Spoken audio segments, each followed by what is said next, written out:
ہے نا تو کیا ہوتا ہے کہ ان کی خوشبو سے اس کا پورا کمرہ 15 دن تک روشن رہتا ہے. اور جب وہ فجر کی نماز کے لیے نکلتا ہے نا تب اس گاؤں والے پوچھتے ہیں اے غریب تیرے پاس تو کھانے کے لیے پیسے نہیں ہے, تو نے اتنی مہنگی ادرک کہاں سے خریدی ہے؟ وہ کہتا ہے کہ میرے گھر میں مدینے والے آئے تھے اور ان کی خوشبو بتا رہی ہے کہ میں نے کہیں سے اتنا نہیں خریدا ہے کیونکہ یہ مدینے والے کی خوشبو ہے. اسی وجہ سے میری آپ لوگوں سے انتہائی گزارش ہے کہ پڑھیے باعوذ باللہ اللہم صلی علی سیدنا مولانا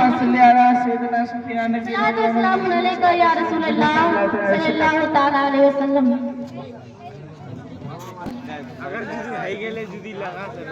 ایک دن ایک صحابی اس غریب صحابی سے کہتے ہیں آپ میرے دوست میں تجھے حضور کی چوکھٹ پہ لے چلوں. وہ کہتے ہیں چلو پھر. جب وہ آتی ہے حضور کی چوکھٹ پہ میرے حضور کا لہجہ اتنا پیارا تھا, اخلاق کریمہ تو دیکھیے. میرے حضور اس غریب غلام سے خیریت پوچھتے ہیں.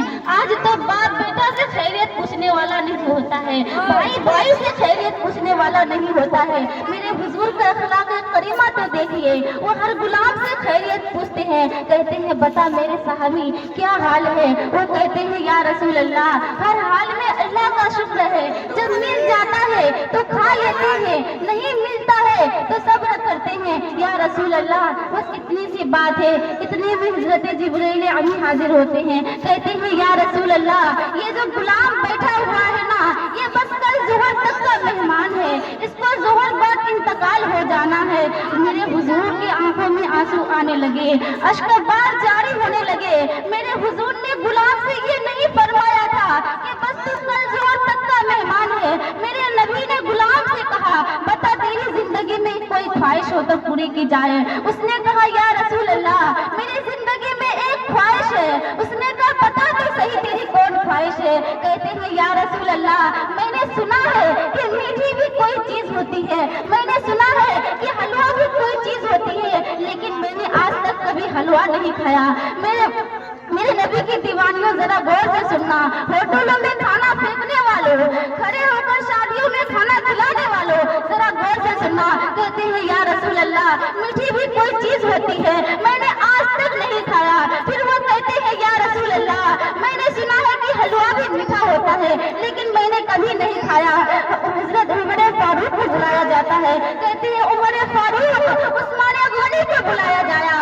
عثمان غنی آتا ہے. پھر میرے نبی فرماتے ہیں بتا تو صحیح اور تیری کون خواہش ہے؟ کہتے ہیں یا رسول اللہ میرا نکاح نہیں ہوا ہے. کہا کس لیے؟ تو اس نے کہا یا رسول اللہ غریب ہوں, کوئی بیٹی دینے کو تیار نہیں ہوتی ہے. میرے نبی نے فرمایا تیری نظر میں کوئی لڑکی ہو تو بتاؤ.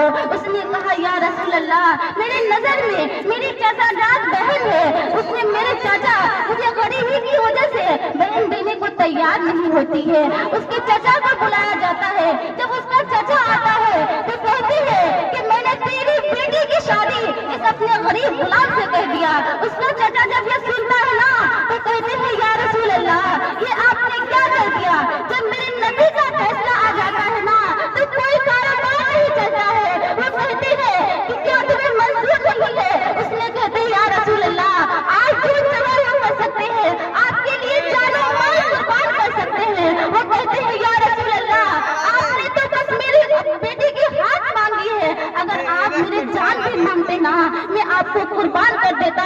پھر وہ تڑپتا ہوا کہتا ہے یا رسول اللہ میں آپ کو کہوں تو کہوں کیا؟ پھر وہ تڑپتا ہوا کہتا ہے یا رسول اللہ میں آپ کو سرور کہوں کہ مالک و مولا کہوں تجھے.